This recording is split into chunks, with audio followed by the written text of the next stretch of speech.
Today we're going to talk about 4 reasons that you should invest in real estate. We'll start with the least known way to make money in real estate.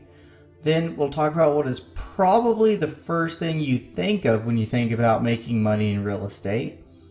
Next, we'll talk about the most misunderstood income source from real estate.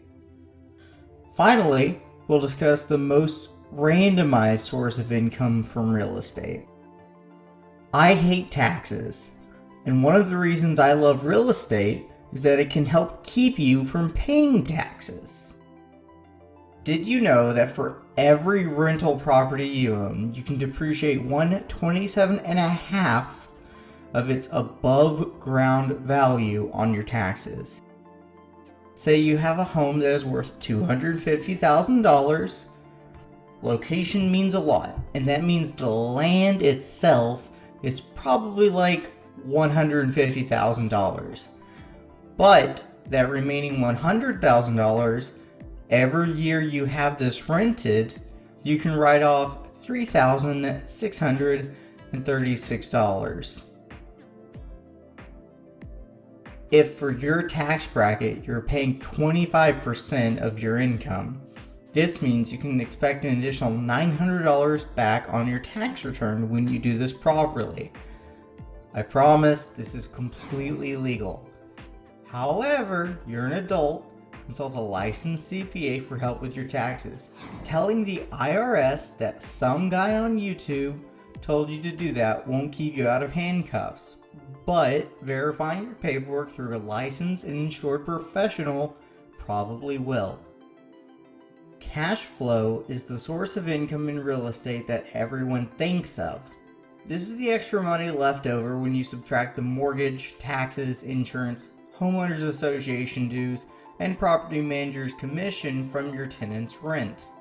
The interesting thing is that, depending on your area, not all properties will cash flow when you buy them for fair market value. This means you need to get an estimate for the full principal, interest, taxes, and insurance that you'll pay, plus any homeowners association dues. You then need to have a rental management company tell you how much they can rent the place for, as well as what their cut of the rent is. More cash flow is always better. However, as a rule of thumb, I want to make sure the fair market rent of a place is at least 20% more than the full expense to own every single month. This is because property managers generally want 10% of the rent until you have multiple units under their care. Also, don't forget that the IRS will want their cut when you file for your taxes. Any legitimate property manager will maintain and supply the necessary paperwork to report the rent and such on your taxes. Real estate investors will tell you that you make money when you buy in real estate. Let's say there's a $200,000 house in your neighborhood. It's listed on sale for $199,000. There are 2 reasons for that list price, but the one we care about right now is that the price matches its value. It is tile in all the wet rooms, it has carpet in all of the bedrooms, and hardwood in the living room. This is the layman's market, where people come up even. Have you ever heard that you should buy low and sell high? Well, that's because you should.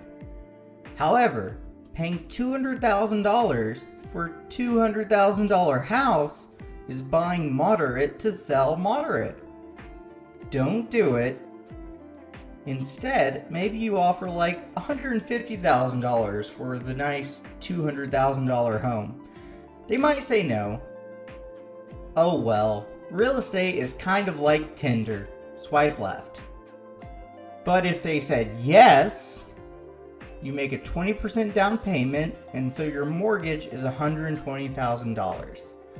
The remaining $80,000 is the equity in your home. It's considered an illiquid asset because it isn't like cash you can use right now or stocks that you could cash out in a few days.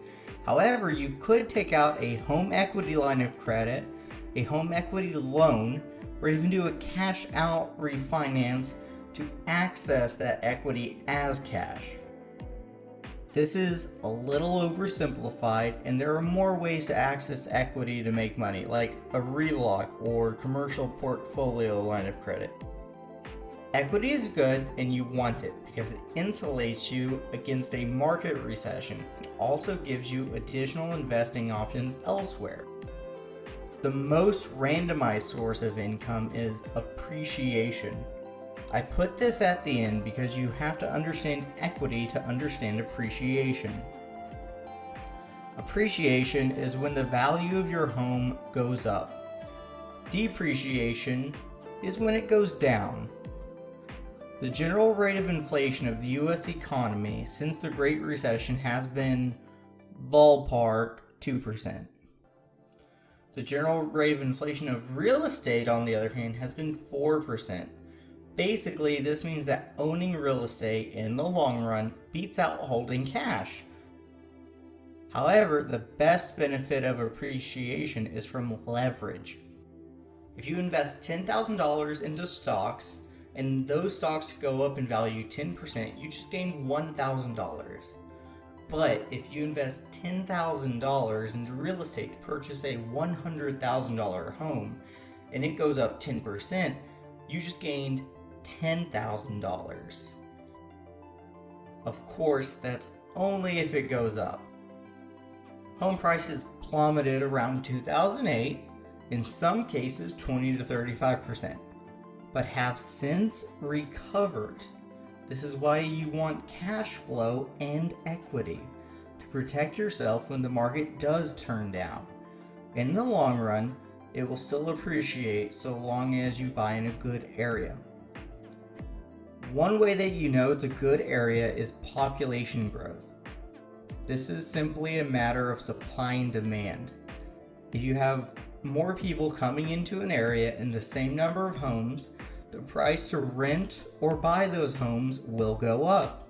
If the number of people in an area decreases, on the other hand, those same price points will go down, and you don't want that. So, appreciation will almost certainly happen if you buy in a good area. Just don't bet on it like you think the place is going to gain 10% every year. Some places like California are doing that right now, but that doesn't mean it's going to last forever. Think of it more like icing on the cake, a bonus. Here's a pop quiz to help you memorize the material. If you're not sure, don't feel bad about it. Unlike school, you can just go back and look up the answers. The biggest thing you can do to get more videos like this is to share it with your friends. Additionally, if you subscribe and hit that notification bell, you'll know the next time I publish a video. It won't just be on real estate or finance or investing, but I definitely love finance and investing, and especially investing in real estate. So there will be more of that than anything else. Also, I promise when my first video gets 1,000 views, I will make a follow-up video based on the most upvoted comment below. Thank you for your time. Have a great day.